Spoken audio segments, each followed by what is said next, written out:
Okay, today I've got a couple of requests.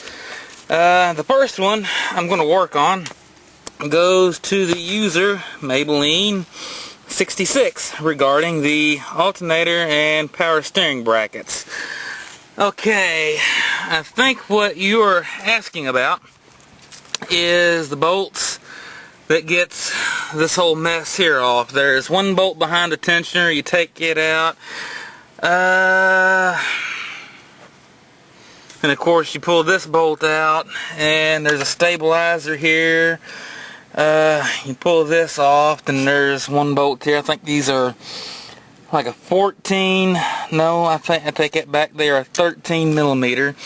Take this one off first and you can take this one off next. Then you can come here and pull this one out, assuming that you've already got the belt removed. And of course, after you've unplugged your connectors here at the alternator, it should just lift right out. And then there is a bolt here. You can't see it, lighting kind of bad, kind of in a shadow. That comes out. Then there's two behind the tensioner, and I'm thinking the tensioner, yes, okay, there is a star head bolt on the tensioner itself.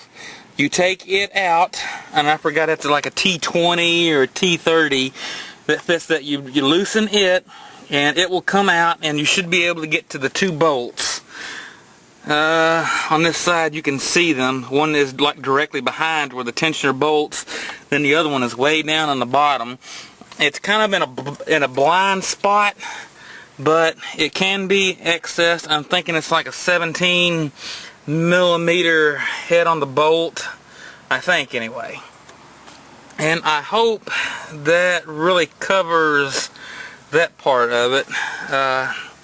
This wasn't too much of a job, and I don't think that there's any other problems to getting this off. So I hope that I've helped on that part. And the next part of this video goes to 37 Bomb.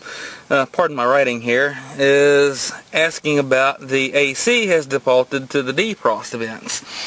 And what I'm thinking is right here there is a vacuum line, and I'm kind of wondering if maybe that might have been pulled loose, because it connects right here, right underneath, because there's a vacuum line that runs through here, and it's got a vacuum check valve right there, and of course it's got a T where it runs off into this way. And I would almost be tempted to believe that this has come off. I've knocked many vacuum lines off before. It's not hard to do when you get around all this stuff. I think I'd probably knocked it off when I was working on it. Yeah, because I can tell where I fixed it once. But I think that is the problem. I think you look, it might have a broke spot in it, or it might have just come undone. But I think that is the problem. I don't see any other vacuum lines that lead into the instrument panel. So I think that might be a relatively easy repair. But anyways, I think that about covers it for now. And if anyone else can think of anything, go ahead and shoot me a comment or a message or whatever, and I'll get back with it as soon as I can. And if you haven't subscribed, go ahead and do that. Please subscribe. I got all kinds of stuff coming up. But anyways, thanks for watching.